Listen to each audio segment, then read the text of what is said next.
Kita akan merenungkan satu bagian firman Tuhan pagi hari ini. Saya janji sama saudara ini luar biasa waktu saya mempersiapkan merenungkan banyak dalam hati loncat wow, wow, and wow karena Tuhan kita itu wow. Nah firman Tuhan saya beri judul pagi hari ini SDG. Nah, apa Pak SDG? Ini karena jam-jam mau mendekat makan siang ini bukan es doger ya. Atau soto daging gurih bukan. Bukan juga apa sekolah dasar gratis bukan. Jadi SDG apa? Nanti ini bisa dipakai Bapak Ibu Saudara. Kan kalau kita chat, komunikasi di grup kan yang paling laris sekarang itu kan GBU. Sudah bertransformasi JBU ya toh. Kalau yang agak old school umurnya agak di atas zaman penjajahan TYM Tuhan Yesus memberkati. Nanti bisa pakai ini nih. Jadi SDG apa? Bukan SDG ya. SDG itu ini. Soli Deo Gloria. Ini dari bahasa Latin segala kemuliaan hanya bagi Tuhan karena memang Tuhan yang layak.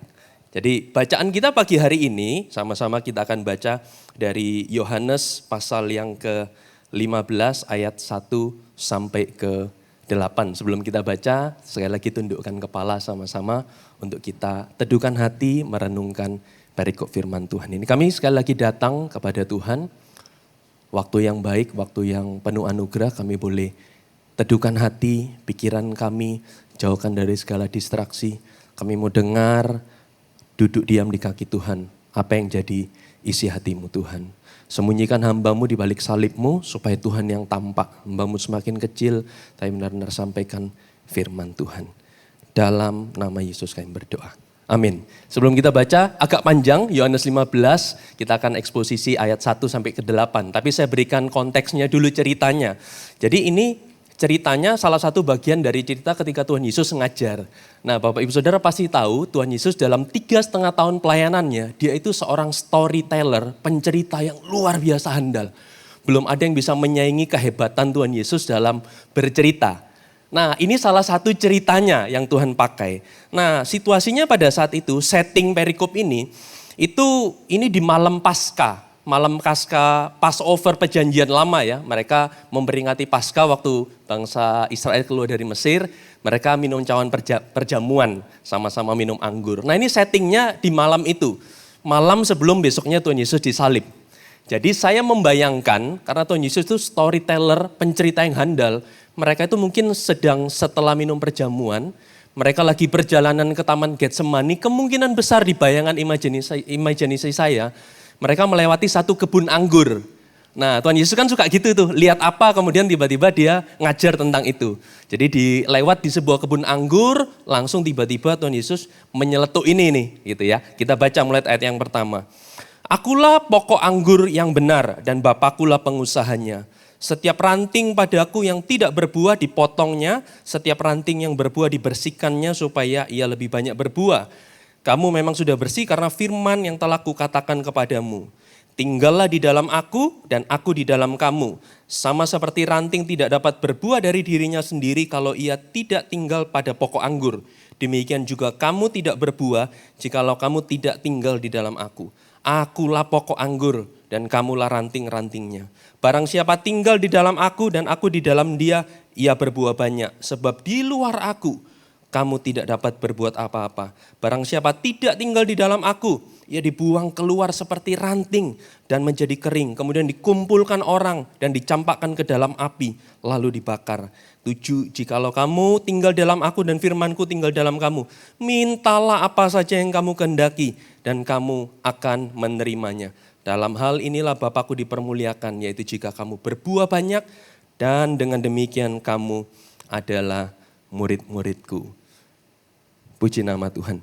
Ada sebuah eksperimen sosial yang dilakukan oleh surat kabar The Washington Post tahun 2008. Eksperimen ini kemudian ditulis, ditampilkan di surat kabar dan dipublikasi di internet. Dan tulisan dari eksperimen ini itu dapat penghargaan Pulitzer Award tahun 2008. Pulitzer Award itu adalah penghargaan jurnalistik tertinggi ya, yang paling dihargai. Kenapa sampai dapat penghargaan? Karena kisahnya sangat menarik. Kisahnya begini Bapak Ibu Saudara. Jadi mereka ini minta seorang yang namanya Joshua Bell itu untuk melakukan eksperimen sosial. Dia ini salah satu dari sedikit musisi klasik di dunia yang levelnya udah superstar. Diminta untuk nyamar jadi pengamen jalanan. Jadi di sebuah pagi yang dingin, tanggal 12 Januari 2007, di stasiun kereta bawah tanah, di subway atau di metro, di salah satu stasiun di Washington DC, ada seorang pria muda pakai celana jeans, kaosnya kaos lengan panjang, pakai topi baseball, kemudian dia masuk ke stasiun itu, ambil di sebuah pojokan, di sebelah tempat sampah, kemudian dia keluarkan biolanya dan mulai main. Jam ketika dia main itu sekitar hampir jam 8 pagi. Jam 8 pagi itu di kota Washington itu rush hour. Orang lagi sibuk kejar kereta, mau ke kantor sambil bawa kopi. Ada anak muda yang mau ke kampus bawa headset gitu ya, sibuk dengan surat kabar. Orang padat banget lalu lalang ya, sibuk banget. Selama 45 menit, pria itu tadi memainkan 6 karya musik klasik. Itu enggak main-main, karya Bach, karya Schubert. Itu yang diakui sebagai karya musik tersulit yang pernah ditulis dalam sejarah manusia. Dia mainin 45 menit. Dia mainkannya itu, ada yang mengkritisi ya setelah lihat videonya, itu tingkat kesempurnaan permainannya luar biasa. Sampai kritikus-kritikus musik klasik itu sampai meneteskan air mata dengar dia main. Itu luar biasa sekali. Tapi tahukah Bapak Ibu Saudara yang terjadi di stasiun itu pagi itu? Dihitung nih, karena eksperimen, ada yang ngambil kamera, ada yang hitung. Dari 1097 orang yang lewat di depannya Joshua Bell, hanya 7 orang yang berhenti sejenak kemudian dengerin musik klasik itu. Sebagian besar orang lewat gitu aja bahkan nggak lihat. Ada beberapa yang lempar uang bahkan nggak lihat, ya appreciate aja lempar uang. Jadi 45 menit dia main, itu terkumpul $32, sekitar 500 ribuan lah uangnya ya. Nah, ribuan orang yang sibuk itu nggak pernah tahu sebuah fakta mengejutkan. Pria pengamen tadi itu, Joshua Bell itu salah satu pemain biola paling jenius di abad ini. Dan biola yang dimainkan itu bukan biola biasa. Itu namanya Gibson X Huberman Stradivarius, buatan tahun 1713. Jadi biolanya usia 300 tahun. Itu masterpiece banget. Harga biolanya $3,5 juta, sekitar 55 miliar. 2 hari sebelum eksperimen itu, Joshua Bell itu main di sebuah gedung konser megah di kota Boston. Tiketnya sold out. Orang yang mau beli seatnya, satu seat harus bayar jutaan rupiah.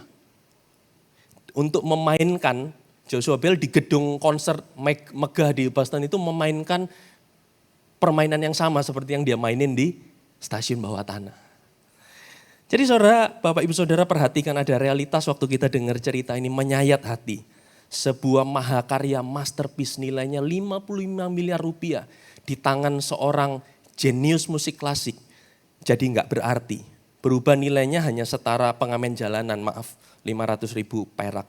Mahakarya itu diabaikan, diremehkan setara dengan uang receh. Mengapa? Apa karena biolanya lagi rusak, mainnya fales, dia grogi? Enggak. Karena mahakarya itu kehilangan nilainya karena dimainkan di tempat yang salah, di waktu yang salah, untuk audiens yang salah. Karena enggak sesuai desain sama tujuan awalnya. Jadi biola itu dan Joshua bukan didesain, ditakdirkan untuk main di subway, di metro, enggak. Untuk di concert hall yang luar biasa megah. Nah sering kali, banyak di antara kita mungkin hari ini ya, saya juga banyak mengalami di tengah dunia yang hari ini sibuk banget. Dunia yang demanding, menuntut banget, penuh stres, penuh tekanan, kita ini jadi blur kadang-kadang, lupa atau bahkan gagal paham tujuan hidup kita itu apa. Enggak peduli orang yang sangat sukses secara finansial atau orang yang struggle secara finansial, seringkali tiba di pertanyaan yang namanya existential question. Hidupku untuk apa ya? Enggak peduli tingkat kekayaan, enggak peduli tingkat sukses ya. Semua orang ada di satu titik tanya, untuk apa ya? Mungkin terdengar klasik dan klise Bapak Ibu. Tapi kebenarannya hidup kita itu SDG. Hidup kita itu Soli Deo Gloria. Hanya untuk kemuliaan Tuhan. Amin. Nah lewat perikop Yohanes 15 yang baru kita baca. Tuhan Yesus itu lagi ngajarin hidup yang Soli Deo Gloria itu kayak apa. Jadi kita mau belajar sama-sama, ayat 1-8 itu by nature itu dibagi jadi 3 bagian sebenarnya. Ayat 1-3 itu nanti menuntun kita di poin yang pertama, ayat 4-7 poin kedua, ayat 8 poin yang ketiga. Yang pertama, Soli Deo Gloria itu dari Dia. Jadi Bapak Ibu Saudara saya sama-sama ingat dari Dia. Ayat 1 bilang, akulah pokok anggur yang benar, Bapakulah pengusahanya. Nah Tuhan Yesus sedang menjelaskan, bayangin ya tadi saya bilang, Mereka itu lagi lihat pohon anggur, Tuhan Yesus nyeletuk begitu. Saya ini pohon anggur yang benar. Tuhan Yesus sedang ngajar apa? Dia sedang menjelaskan pondasi penting dalam hidup kekristenan kita dari analogi pohon anggur. Dia itu pokok. Tuhan Yesus itu sumber hidup kita. Dan kita dibilang apa? Kita ini rantingnya. Pokok anggur bicara tentang sumber kehidupan karena batang utama pohon itu yang menyalurkan air, oksigen, nutrisi ke batang atau ke ranting-rantingnya. Tuhan Yesus sumber kehidupan layaknya pokok anggur itu. Hal ini bicara apa sih Bapak Ibu? Bicara tentang desain awal, naturnya kita itu ranting.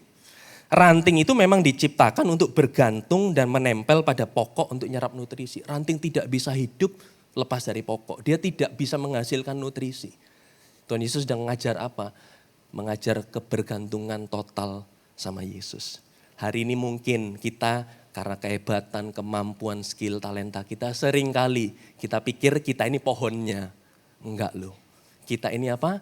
Ranting yang harus menempel kepada pokok. Bapak Ibu yang di dunia bisnis, pekerjaan mungkin seringkali yang punya restoran, toko, pasti punya supplier ya. Yang saya belajar kalau kita punya supplier tidak boleh hanya punya satu supplier, betul? Karena kalau kita ngandalin hanya satu supplier, kalau dia gagal lah, dia nakal lah, barangnya rusak, bisa berbahaya. Kita punya beberapa supplier. Dalam bisnis, pekerjaan bisa seperti itu. Tapi dalam hidup, Tuhan Yesus itu satu-satunya.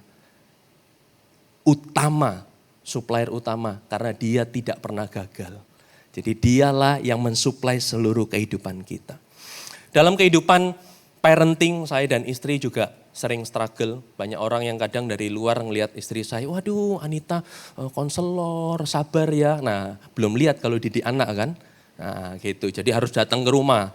Jadi teriakan dari dapur belakang bisa sampai ke depan, nah gitu. Semua kayak gitu. Kami sering struggle dan bahkan sampai di titik frustrasi untuk besarkan anak, didik anak. Mungkin beberapa bapak ibu saudara juga seperti itu. Kenapa? Kadang kita ini orang tua pengennya kasih yang terbaik untuk anak, betul ya. Enggak ada yang enggak pengen kasih terbaik. Kita pengen anak kita hidupnya lebih baik dari kita, betul. Karena kita hidupnya lebih baik dari orang tua dan seterusnya. Tapi seringkali di tengah keterbatasan kita, banyak orang tua yang merancangkan, semua dirancangkan yang terbaik. Sekolah yang terbaik, les yang terbaik, lingkungan main yang terbaik, itu kasih mainan yang terbaik. Kemudian semuanya diatur, makanan, nutrisi, dijaga semua yang terbaik. Tapi seringkali kita toh tetap khawatir, betul? Semua sudah diaturin, ditata sedemikian rupa, tetap ada kekhawatiran. Dan tidak sedikit ada hal kejadian yang mengagetkan di luar prediksi kita. Udah semua dirancangin, ada satu kejadian, waduh anakku kok seperti ini. Kemudian banyak di antara orang tua yang bergantung penuh sama kemampuannya, kapasitasnya, kehebatannya ngatur semua itu. Jadi bukan sekedar frustasi, bahkan sampai depresi down. Kenapa? Dia lupa satu hal, kita cuma ranting.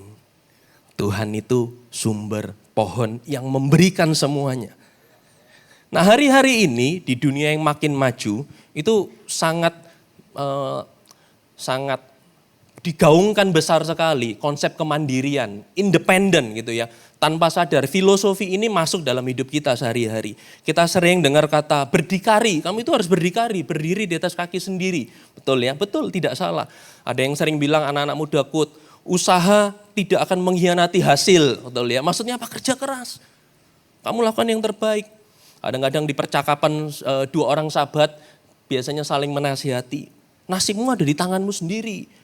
Kalau bukan kamu yang tolong, siapa yang tolong? Yuk semangat, kamu sendiri, betul. Ada yang pernah cerita, saya dengar seorang pengusaha sukses cerita gini dengan bangganya di depan banyak audiens. Bisnis ini ya, saya bangun dari nol. Dengan keringat, dengan air mata, dengan darah. Semuanya dari tangan saya sendiri sampai sebesar ini. Betul, tidak salah. Ada satu kutipan 2 bait terakhir dari puisi yang terkenal Invictus karya William Ernest Henley tahun 1888. Dibilang gini, I am the master of my fate. I am the captain of my soul. Aku ini penguasa atas nasibku. Nasibku itu ya aku sendiri yang tentukan, gak bisa bergantung sama orang lain, betul? Aku kapten atas jiwaku. Ini semua filosofi hidup yang dunia tawarkan. Nah, saya mau sodorkan sama Bapak Ibu Saudara, mengingatkan saya juga. Apa yang Alkitab sedang katakan untuk kontra, untuk melawan ini. Charles Spurgeon katakan gini, without Christ we can do nothing, not little but nothing. Tanpa Kristus kita nggak bisa berbuat apa-apa. Bukan kurang bisa ya, nggak bisa sama sekali. Without Christ we can do nothing. Timothy Keller dalam bukunya Generous Justice bilang seperti ini. Wah, ini memberkati saya. Dengar ini ya baik ya. If you have power, if you have money, power and status today, it is due to the century and place in which you were born, to your talents and capacities and health, none of which you earn. In short, all your resources are in the end the gift of God. Jadi bagi yang mengandalkan, siapapun pernah mengandalkan uangnya, statusnya, kebisaannya. Tim Keller bilang gini bahasa Indonesianya. Ya, next. Kalau Anda punya kekayaan, kekuasaan, status saat ini, hal itu disebabkan oleh masa dan tempat Anda dilahirkan. Serta bakat, kapasitas, kesehatan, 3 ini, kata Tim Keller, tidak ada satupun yang Anda dapatkan atas usahamu sendiri. Semuanya itu, sumber daya yang kamu punya, itu cuma pemberian Tuhan. Enggak jauh-jauh Bapak Ibu. Kesehatan aja diambil. Bisa terkenal, bisa sukses, bisa hebat, enggak bisa.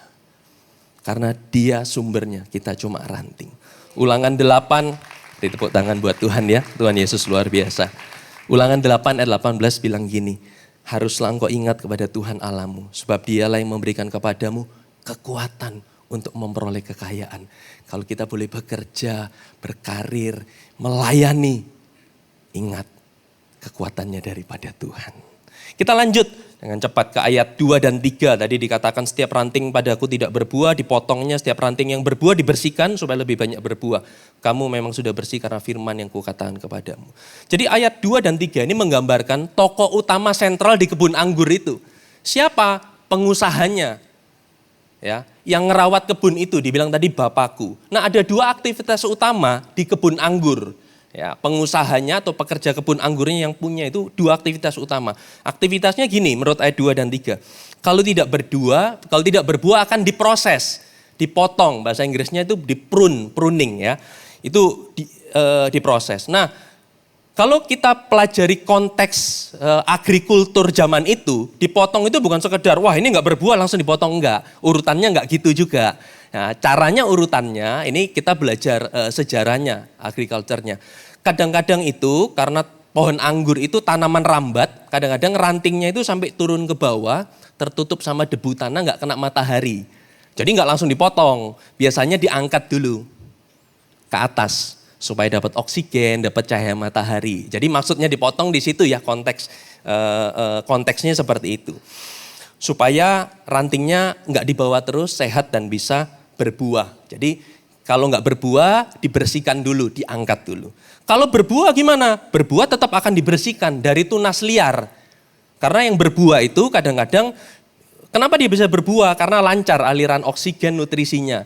Tapi muncul tunas-tunas liar, daun-daun liar. Itu merampas nutrisi yang harusnya bisa full ke buah, muncullah tunas liar banyak. Nah itu dibersihkan. Nah kalau kita bicara tentang dibersihkan, dipangkas. Di sini Tuhan Yesus sedang mau ngajar tentang, kita orang Kristen perlu belajar tentang hal yang namanya esensial dan penting. Ada hal yang esensial itu menghasilkan buahnya. Tapi seringkali kita terjebak di hal yang kelihatannya penting, tapi bukan esensial. Pak, apa bedanya? Bedanya gini, kalau hal yang esensial, ini kita perlu ngerti dalam hidup. Namanya esensial itu sangat diperlukan, wajib ada. Enggak ada, enggak bisa. Ya, sama kayak kita beli, Pak beli tahu telur 1, enggak pakai tahu, enggak pakai telur. Oh jadi itu apa? Kalau tahu telur yang esensial tahu dan telurnya gitu ya, kira-kira gitu. Itu hal yang esensial. Kalau penting gimana? Oh ya penting mungkin berguna, useful. Tapi the worst case enggak ada pun enggak apa-apa. Ya. Kalau esensial gimana? Esensial itu kalau dia enggak ada, fungsi utamanya hilang. Kalau hal sekedar penting, kalau ada membantu, itu bedanya. Hal yang esensial enggak bisa digantikan. Hal yang penting ada membantu sih, tapi bisa digantikan enggak? Bisa. Nah seringkali dalam hidup kita itu mix up, enggak bisa membedakan yang esensial sama hal yang penting. Makanya hal-hal yang esensial harus tetap ada. Kadang-kadang hal yang penting Tuhan izinkan dipotong, dipangkas dalam hidup kita supaya kita ngerti apa yang esensial. Matius 6 ayat 25 juga bilang seperti itu ya, bagian B. Bukankah hidup itu lebih penting dari makanan dan tubuh itu lebih penting dari pakaian. Sedang bicara apa? Kita harus ngerti ada hal yang esensial tapi ada hal juga yang penting. Jangan salah. Contoh, mungkin beberapa yang sedang mempersiapkan pernikahan. Ya, yang saya belajar dalam pernikahan Kristen itu yang penting bukan cuma persiapan wedding day eventnya. Di budaya kita, nyiapin nikah itu hari nikah harus 1 tahun sebelumnya, bahkan 2 tahun sebelumnya. Booking tempat, booking catering, cari gaun, fitting gaun, waduh. Jadi cewek setengah mati juga ya kalau nikah ya. Fitting sekali nggak cocok, fitting 2 kali. Wah. Tapi dipersiapkan sedemikian rupa, undangannya didesain, diatur. Tapi berapa banyak di budaya kita hari ini mempersiapkan pernikahan. Itu penting nggak yang tadi itu? Penting. Tapi yang esensial dalam persiapan pernikahan Kristen itu apa? Kenal satu sama lain. Pengenalan karakternya. Ngenalin habitnya. Bahkan temperamen terburuk sekalipun. Itu yang paling penting. Nggak kaget dalam pernikahan Kristen sekalipun. Baru beberapa bulan menikah. Baru 2 tahun menikah. Kemudian berkata, aduh kaget dulu dia nggak gini. Bukan. Ya, Bapak Ibu Saudara, bagi terutama yang baru menikah, harus kenal pasanganmu dalam kondisi stres dan pressure yang paling tinggi. Itu karakter yang sebenarnya. Betul ya? Orang kalau tampil, jadi jangan pernah terpukau sama yang tampil di mimbar. Tampil di mimbar ini mau saya yang khotbah, mau WL pemain musik, nggak mungkin tampilin jelek, betul? Kapan orang keluar karakter aslinya? Waktu ada dalam tekanan, itu keluar benerannya. Nah pernikahan itu perlu kenal yang seperti itu. Bukan dihabiskan pada hanya sekedar yang penting, tapi yang esensial apa?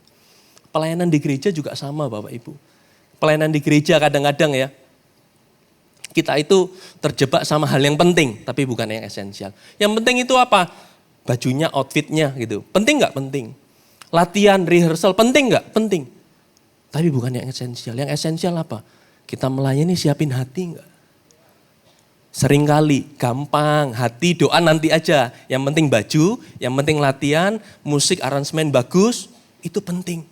Tapi yang jauh lebih esensial adalah hati kita waktu melayani. Jadi dibersihkan dari tunas air. Tunas air itu tunas-tunas liar. Itu yang nyerap, nggak ada arahnya, nggak ada tujuannya, nggak bisa menghasilkan buah. Tapi dia menyerap resources, menyerap energi, tenaga. Dan kadang-kadang Tuhan harus potong tunas air dalam hidup kita. Apa itu? Mungkin itu hobi. Mungkin itu, pelayanan kita. Mungkin itu centang biru di sosial mediamu. Yang menyerap energi, menyerap waktu, menyerap pikiranmu. Jauh daripada kebergantungan kita sama Tuhan. Tadi ayat 3 dibilang yang membersihkan kita apa? Firman Tuhan. Makanya kita perlu dengar firman Tuhan. Firman Tuhan itu utamanya untuk membersihkan dan memurnikan hati dan hidup kita Bapak Ibu Saudara. Bukan sekedar petunjuk hidup ya. Saya perhatikan sekarang tuh firman Tuhan yang laku itu petunjuk hidup. Motivasi hidup lebih baik, betul ya. Hidup lebih diberkati. Bahkan kadang-kadang cari tips parenting. Cari tips keluarga lebih harmonis. Itu penting. Tapi enggak esensial. Yang esensial apa? Firman Tuhan yang selalu setiap minggu mengingatkan siapa kita. Dan siapa Bapak kita. Itu lebih esensial daripada sekedar tips parenting. Jadi jangan sekedar cari firman Tuhan yang entertain telinga, mata, kesenangan kita. Tapi firman Tuhan yang Alkitab katakan menyelidiki jauh sampai ke kedalaman hati kita. Sampai kita tahu gitu ya, firman yang membuat kita, iya ya, saya ini masih dekat sama Tuhan enggak? Saya ini masih bergantung sama Tuhan enggak? Saya ini masih seperti ranting yang melekat enggak? Firman yang seperti itu, amin. Karena semuanya dari Dia. Poin yang kedua di ayat 4-7 adalah oleh Dia. Atau bahasa Inggris berbicara through Him, oleh Dia. Ayat 4-7 kalau ditampilkan, saya enggak baca. Tapi ada satu kata yang muncul terus-terusan. Kata itu kata tinggal. Jadi cuma di 4 ayat saja muncul 7 kali. Jadi tema utamanya di ayat ini itu tinggal. Nah tinggal itu di bahasa aslinya itu meno. Meno. Artinya dalam bahasa Inggris abide, remain, dwell. Atau tinggal tetap. Enggak cuma mampir tok, berdiam. Itu tinggal. Nah saya ulangi lagi. Tadi Tuhan Yesus sedang ngomong ini, dalam konteksnya dia lagi ngomong sama murid-muridnya ngelihat kebun anggur. Waktu dia sebutin kata meno, tinggal, itu murid-muridnya itu langsung connect. Kenapa? Kata meno atau tinggal di tradisi Yahudi, Ibrani, itu sehari-hari mereka dengar. Nah, salah satu yang paling sering dipakai itu adalah kehidupan rabinik. Namanya rabinik itu jadi gini, bangsa Yahudi dulu tidak, anaknya kecil itu tidak disekolahkan masuk sekolah formal, enggak. Mereka harus cari rabi, guru. Makanya Tuhan Yesus kan dipanggil master, guru ya. Dia itu guru agama, guru Taurat. Nah, jadi kalau anak kecil ikut rabi itu dibilang kamu meno sama dia. Itu tinggal 24/7 ikut. Ada pepatah kuno di Yahudi bilang gini, biarkan debu dari kasut gurumu menempel di seluruh mukamu. Itu ada pepatah kuno kalau ikut rabi itu gitu. Maksudnya apa? Hidup tinggal melekat 24/7. Itu tinggal yang dimaksud itu seperti itu. Ya. Jadi kalau ranting terpisah dari pokok atau batang utamanya, Alkitab jelas katakan tadi pasti apa? Kering dan mati. Enggak ada gunanya selain dibakar. Nah, ini bicara tentang apa Bapak Ibu Saudara? Bicara tentang dosa. Dosa itu sendiri adalah keterpisahan dari Allah. Dosa itu keterpisahan dari Allah. Bahasa aslinya katakan dosa itu hamartia. Hamartia itu meleset dari target. Kalau kita main dart atau panah harusnya di tengah. Kalau meleset itu dosa. Nah, dosa itu seringkali kita lupa. Bukan sekedar apa yang kita lakukan yang salah. Bukan. Dosa itu kondisi keterpisahan dengan Allah. Karena kita nggak connect dengan Allah. Makanya di mimbar ini sering kali kita dengar. Selamat sekali bertobat tiap hari. Maksudnya apa? Harus connect tiap hari. Karena dosa yang membuat kita terpisah dari Allah. John Calvin pernah perkenalkan satu konsep sensus divinitatis. Itu bahasa Latin. Artinya all men possess an intuitive awareness of God. Setiap manusia itu punya kesadaran batin akan keberadaan Tuhan. Selalu rindu akan penciptanya. Makanya nggak heran kalau kita menyembah Tuhan, ada orang di dunia sana yang berhubungan sama mistis, klinik. Karena apa? Selalu cari sesuatu yang lebih besar dari manusia. Ada yang suka film horor gitu ya, yang klinik. Kenapa? Dasarnya, nature-nya manusia itu diciptakan awareness untuk cari sesuatu yang ilahi. Kenapa bisa seperti itu? Kejadian ngasih tahu kita. Waktu kita manusia diciptakan, Adam diciptakan itu cuma dari debu dan tanah, betul ya? Nggak berharga, nggak ada artinya.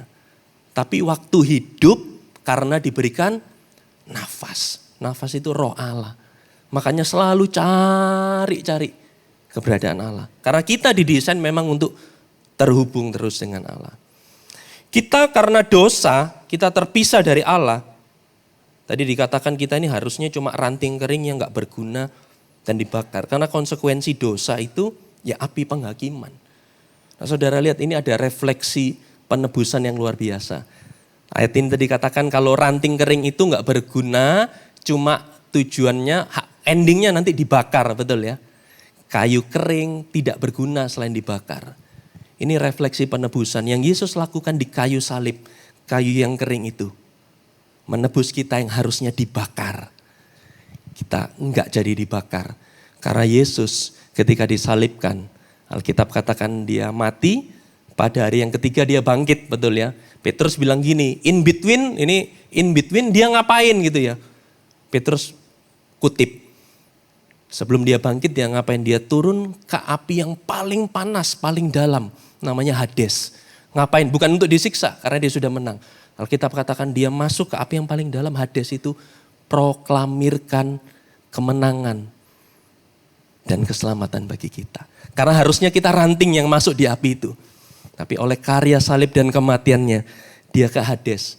Waktu ke Hades itu dia mengklaim saya dan engkau di hadapan api neraka. Dia bilang gini kasarannya kalau orang Surabaya ya, saya sudah menang, selamat, enggak dewean. Rombonganku akeh, di dalamnya ada saya, ada Bapak Ibu Saudara. Jadi kalau ada intimidasi dari setan, dari iblis, wah kamu berdosa, kamu enggak layak. Tinggal ingatin 2000 tahun yang lalu, saya ini ikut rombongannya Tuhan Yesus. Karena dia sudah masuk di Hades, mengklaim kebebasan, keselamatan bagi saya dan saudara. Amin. Galatia 3 ayat 3 ini yang saya bilang tadi. Kristus telah menebus kita dari kutuk hukum Taurat. Jadi terkutuk, nggak berguna kayu yang kering itu.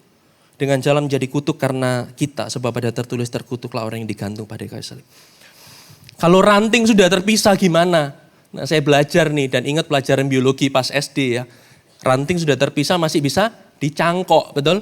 Kalau dicangkok itu macam-macam tekniknya. Perlu getah, ada yang diikat plester. Saya mau bilang gini, karya salib Yesus 2000 tahun yang telah lewat. Mencangkok kita yang sudah terpisah. Cangkoknya mahal loh. Dengan darah Yesus. Kita dikonekkan kembali dengan sang sumber utama pohon itu. Makanya Paulus bilang, Galatia 2 ayat 20. Namun aku hidup, bukan sendiri aku yang hidup. Melainkan Kristus yang hidup dalam aku. Jadi tugas dan job desk ranting kita. Itu bukan berusaha berbuah, no. Tugas dan job desk ranting itu apa? Tetap terhubung, tetap tinggal, tetap connect. Nah, saya lompat sedikit, ayat 7 ini menarik nih. Ayat 7 ini sering dikutip out of context, karena dikutip ya, hanya belakangnya aja. Minta semua yang kamu kehendaki, kamu akan terimanya. Makanya kalau Bapak Saudara pernah dengar ada namanya teologi cek kosong, blank check teologi. Ini pengajaran yang salah karena hanya kutip parsial. Blank check teologi itu seperti kita tulis cek, sudah ditanda tangan, distempel, kasih. Nih terserah isi berapa aja ambil. Nah, yang orang-orang yang mempopulerkan ini bilang gini, oh Tuhan Yesus itu sudah stempel dengan darahnya. Jadi kamu boleh isi cek ini, minta apa aja terserah, pasti dikasih. Nah ini out of context. Kenapa? Ayat 7 sangat jelas bilang, kalau kamu tinggal di dalam aku dan firmanku tinggal di dalam kamu, maka minta apa saja pasti bisa. Maksudnya gini, kalau sudah menyatu dan terus terhubungan dengan pokok dan kita ingat dia sumber segalanya, maka yang kita minta tidak akan bertentangan sama kehendak Tuhan. Amin. Makanya Filipi 3 ayat 10 bilang gini, yang ku kehendaki ialah mengenal dia dan kuasa kebangkitannya dan persekutuan dalam penderitaannya, di mana aku jadi semakin serupa dengan dia dalam kematiannya. Jadi kita cuma bisa soli Deo Gloria kalau kita terus terhubung oleh dia. Yang terakhir saya tutup dengan ayat 8. Jadi end goal-nya apa? Tujuan akhirnya kita ranting, kita tahu dia sumbernya, kita melekat, tujuan akhirnya adalah dibilang di ayat ke-8, tujuan akhirnya adalah untuk memuliakan Bapa, ya. Tujuan akhirnya memuliakan Bapa dengan cara berbuat banyak. Jangan salah Bapak Ibu. Tujuannya bukan berbuah. Walaupun kelihatannya bagus ya. Tujuannya mempermuliakan Bapa. Karena kalau tujuannya berbuah, maka motivasinya bisa melenceng. Bisa sangat mudah tergoda mencuri kemuliaan Tuhan untuk keuntungan pribadi. Buah itu bukan tentang kita yang hebat, tetapi Tuhan yang semakin dinyatakan, itu baru disebut buah. Nah banyak di antara kita di dunia modern ini terjebak dengan konsep yang salah ini. Kita terjebak, urutan prosesnya salah. Urutan prosesnya itu kita pikir gini, perbuatan yang baik, kita berusaha, kita tampak hebat, upgrade diri, betul, it's good. Tapi prosesnya bukan gitu yang Alkitab bilang. Prosesnya bukan kita berbuat baik, kita menghasilkan buah, kemudian memuliakan Tuhan. No. Proses yang benar, melalui Yohanes 15 kita belajar, kita tinggal di dalam dia, otomatis akan menghasilkan buah dan akan memuliakan Tuhan. Motivasinya beda. Maksudnya gini, bayangin ya, Tuhan Yesus lagi ngomong nih, saya terusin. Mungkin ada sekelompok pekerja, lagi baru panen, kumpulkan sekeranjang penuh anggur kualitas premium. Wah, kalau bahasa ibu-ibu Surabaya, ayu-ayu ya. Anggur ini ayu-ayu di dalam satu keranjang. Kemudian disajikan ke calon pembeli. Pembelinya, wah apik yo. Ciami iki anggure seger. Apakah yang dipuji rantingnya? No. Akan langsung nyeletuk. Wah, kebunmu apik Pak. Kebunmu ciami. Jadi buah dari hidup kita harus mempermuliakan Tuhan. Ada satu quote menarik. Glorifying God is not making God well known. Glorifying God is making ourselves most unknown. Jadi memuliakan Tuhan bukan berarti membuat Tuhan jadi lebih terkenal gitu ya. Enggak. Memuliakan Tuhan itu bicara tentang kita yang makin tidak dikenal. Tuhan yang makin dikenal. Jadi Bapak Ibu, buah itu bukan bicara tentang aktivitas, tentang kesibukan pelayanan, tentang jabatan di organisasi pelayanan, bukan. Tapi hasil dari hidup yang bergantung, tinggal di dalam Yesus. Waktu saya pelajari waktu terbatas, apa sih arti kata buah? Saya temukan beberapa komentari saya ambil 2 ya, dari teolog yang cukup terkenal D.A. Carson dan Matthew Henry. D.A. Carson bilang gini, apa arti buah ya? Dia tulis buku The Gospel According to John. Fruits includes obedience, love, and the kind of life that reflect the character of Christ. Buah itu meliputi ketaatan, kasih, dan teladan hidup yang mencerminkan Kristus. Itu buah. Ya. Matthew Henry, kita sering pakai terjemahannya dia di Alkitab ya. Dia bilang gini, from a vine we look for grapes. From a Christian we look for a Christian temper, disposition, and life. Dari pohon anggur yang kita cari, betul anggurnya. Dari seorang Kristen yang kita cari adalah wataknya, temperamennya, sikap hati, dan kehidupan yang berpadanan dengan iman Kristus. Kesimpulannya gini, buah itu seperti 2 sisi mata uang. Sisi yang satu adalah kehidupan Kristus yang diproduksi ulang dalam hidup kita. Karakter Kristus. Makanya kenapa kita harus belajar 9 buah roh, sabar, punya kasih, punya pengendalian diri. Karena itu karakter Kristus yang direproduksi di kita. Tapi sisi yang satu lagi, buah itu harus jadi dampak memenangkan jiwa buat orang lain. Nggak bisa cuma yang penting memenangkan jiwa, no. Nggak bisa cuma satu sisi aja. Yang penting karakter saya jadi orang lebih baik, enggak. Harus 2 sisi mata uang. Karakter kita diubahkan dan ada buah. Karena at the end, buah itu tidak dinikmati oleh rantingnya, betul ya. Buah itu dihasilkan bukan untuk rantingnya enjoy atau pohonnya enjoy. No, buah dinikmati untuk orang lain. Jadi ultimate goal kita adalah memuliakan Bapa karena semuanya untuk Dia. Soli Deo Gloria. Saya tergerak, nggak tahu kenapa, mau mengingatkan buat saya juga. Tapi juga terutama yang berdiri di mimbar ini. Bukan cuma yang diberi mimbar ya, kita pelayan Tuhan. Tapi buat saya yang terutama berdiri di mimbar. Pemain musik, worship leader, singer. Harus tahu benar-benar menghidupi Soli Deo Gloria. Kenapa? Gini. Dosa yang pertama terjadi Alkitab itu bukan di Kejadian. Waktu Hawa makan buah itu, bukan. Dosa yang pertama terjadi dalam kekekalan.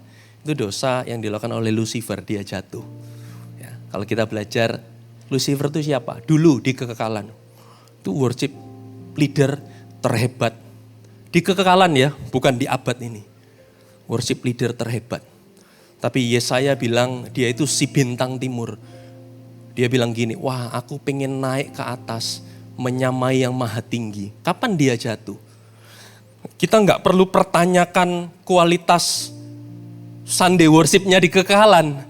Kualitas suaranya Lucifer, wah nggak ada apa-apanya, sorry.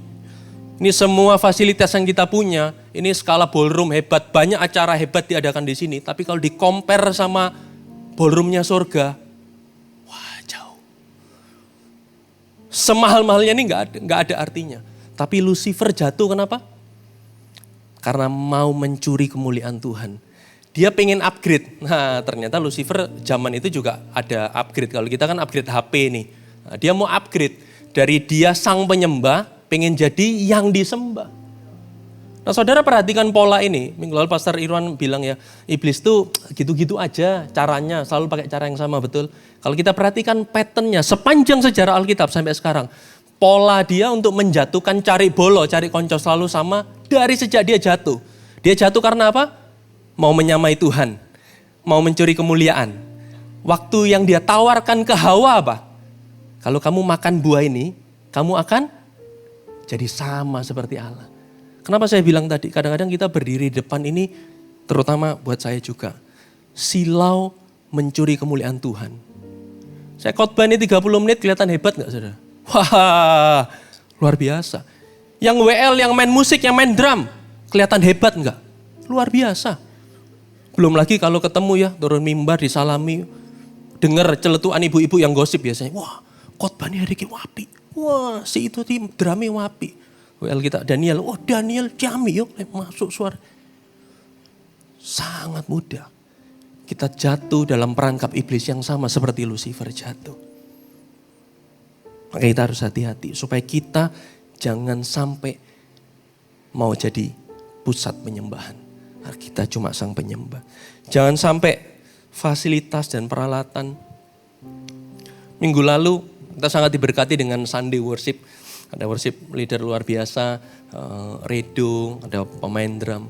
Saya ngobrol sama satu teman yang datang ya. Saya kasih tahu ini ada Redo datang. Dia datang karena pengen lihat. Kemudian saya ngobrol karena dia pelayan Tuhan. Saya bilang gini, nyeletuk. Kalau jam terbang gak bisa bohong ya. Betul enggak Kak Ibu? Saya jelek-jelek gini dulu WL waktu sekolah minggu. Nah sekarang jangan suruh saya nyanyi, nanti ada Lucifer kedua yang jatuh. Jadi saya tahu gitu, yang pimpin saya sama yang pimpin Daniel beda enggak? Oh beda.